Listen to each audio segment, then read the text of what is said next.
নমস্কার, আমি রাজন্যা ঘোষ। আজ আমার নিবেদন বৈজ্ঞানিক কবি রবীন্দ্রনাথ ঠাকুর। যেমনি মাগো গুরু গুরু মেঘের পেরে সারা, যেমনি এলো আষাঢ় মাসে বৃষ্টি জলের ধারা।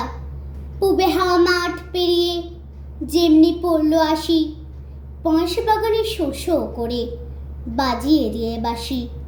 অমনি দেখ মাছে সকল মাটিছে, কোথা থেকে উঠলো যে ফুল এত রাশি রাশি। তুই যে ভাবিস ওরা কেবল অমনি যেন ফুল, আমার মনে হয় মা তোদের সেটা ভারী ভুল। ওরা সব স্কুলের ছেড়ে পুঁথিপত্র কাঁখে, মাটির নিচে ওরা ওদের পাঠশালাতে থাকে। ওরা পড়া করে দুয়ার বন্ধ ঘরে, খেলতে চাইলে গুরুমশাই দাঁড় করিয়ে রাখে।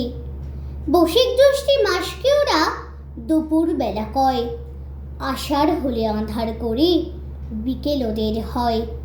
ডালপালারা শব্দ করে ঘন বনের মাঝে, মেঘের ডাকে তখন ওদের 4:30 বাজে। অমনি ছুটি পেয়ে আসে সবাই ধেয়ে, হলদে রাঙা সবুজ সাদা কত রকম সাজে। জানিস মাগো ওদের যেন আকাশেতেই বাড়ি, রাত্রে যেথায় তারাগুলি দাঁড়ায় সারি সারি। দেখিস নে মা বাগান চেয়ে ব্যস্ত ওরা কত, বুঝতে পারিস কেন ওদের তাড়াতাড়ি অত। জানিস কি কার কাছে হাত বাড়িয়ে আছে, মা কি ওদের নেই কো ভাবিস আমার মায়ের মতো। নমস্কার।